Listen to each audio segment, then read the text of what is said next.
Bismillaahi Raxmaani Raxiim. Warbixinteenan maanta waxaynu ku dul istaagaynaa wararkii ugu dambeeyay ee waxa ka socda caalamka, gaar ahaan Bariga Dhexe iyo Iiraan. Sidoo kale waxaynu ku dul istaagaynaa iskahorimaad dhex maray Mareykanka iyo ciidamada ilaalada kacaanka gudaha badda Cumaan. Maxaa halkaasi ka dhacay? Maxaa sababay inay iska hor yimaadaan labada ciidan? Aan ku bilownaa. Taliyaha ciidanka qalabka sida ee Iiraan ayaa iclaamiyay inay ku jiraan diyaargarow dhammaystiran. Wuxuuna sheegay inay ka diyaargaroobeen dhan walba. Jenaraal Amiir Xaatimi, taliyaha ciidanka militariga Iiraan, ayaa iclaamiyay in qaybaha kala duwan ee ciidanka Iiraan ay diyaar u yihiin si dhammaystiran inay ka hortagaan hanjabaad kasta. Wuxuuna wacad ku maray inay si adag ugu jawaabi doonaan dhaqdhaqaaq kasta ama weerar kasta oo cadowga ku beegsado Iiraan iyo shacabkeeda. Hadalkan ayaa waxa uu ka jeediyay munaasabad lagu xusayay maalinta ciidanka Iiraan. Wuxuuna Xaatimi xaqiijiyay in dhammaan qaybaha kala duwan ee ciidanka sida kuwa dhulka, badda iyo cirka iyo weliba ciidanka gurmadka ay ku jiraan heegankii ugu sareeyay si ay u difaacdaan sharafta dhulkooda, dalkooda iyo weliba nidaamkooda. Bakistan ayaa madaxweynaha Mareykanka Trump gaarsiiyay in go'doominta marinka Hormuz uu carqalad ku yahay wadahadallada u dhexeeya Iiraan iyo Mareykanka. Wakaaladda wararka Reuters waxa ay warisay in Trump uu tixgelinayo talada Bakistan.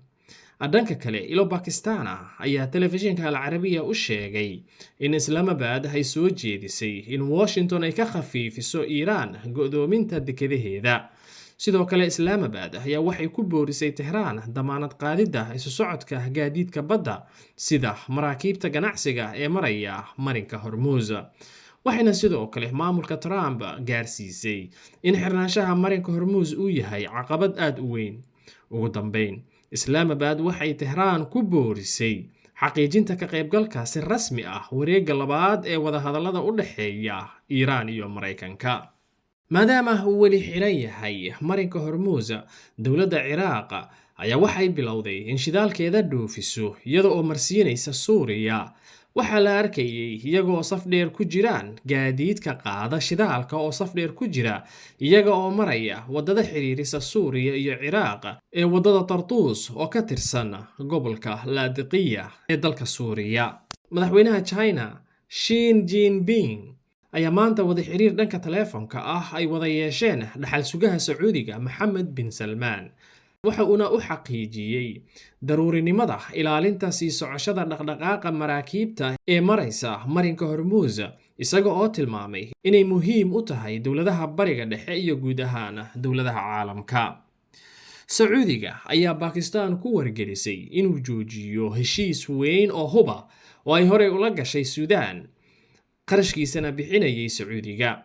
Wakaaladda wararka Reuters ayaa sheegtay in Bakistan ay joojisay heshiis hub iyo weliba diyaaradaha dagaalka oo ku kacayay qiimo gaaraya $1.5 bilyan oo dollarka Mareykanka oo kala dhexeeyay Suudaan oo loogu talagalay ciidanka militariga Suudaan kadib markii Suudaan ay ka hortimid Sacuudiga.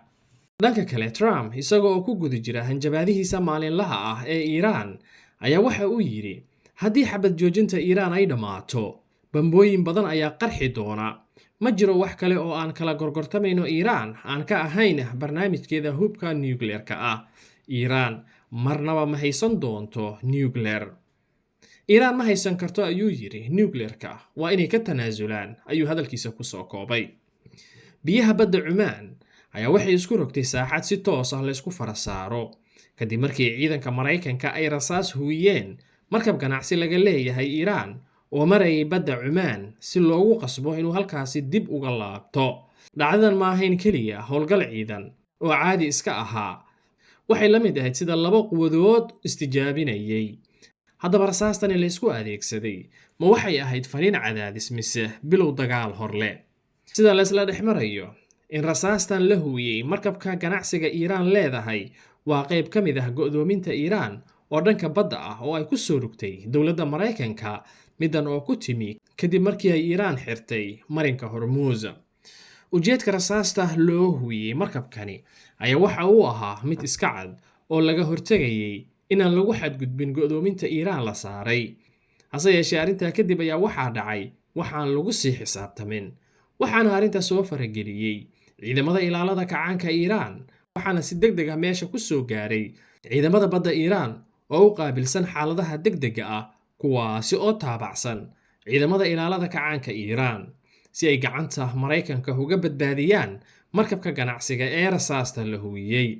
Kadib markii ciidanka ilaalada kacaanka ay meesha soo gaareen, sida warbixinada la helayo tibaaxayaan in ciidanka Maraykanka dib uga gurteen goobta, midan oo marka dambe furtay albaabka in su'aalo badan la iska weydiiyo waxa meesha ka dhacay iyo weliba waxa ku kallifay ciidanka Maraykanka inay goobta dib uga gurtaan. Waxaa jira laba werin iyo xaqiiqada sida wax u dhaceen oo labada dhanaa. Xaaladda marka loo eego si ayay u yara adag tahay fahamkeeda, iyada oo haddana jirto werino iska soo horjeeda. Werinta koowaad ee dhanka Iiraan ka timi ayaa waxay ka hadlaysaa rasaas dhacday iyo ciidamada Maraykanka dib u gurasho sameeyeen kadib markii ay soo farageliyeen ciidamada ilaalada kacaanka Iiraan.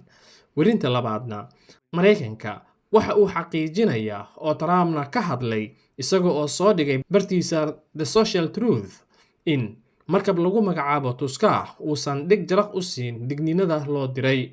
Waa la beegsaday, howlgab ayaana laga dhigay, waana lala wareegay kadib markii uu ku xadgudbay go'doominta aan Iiraan ku soo rognay.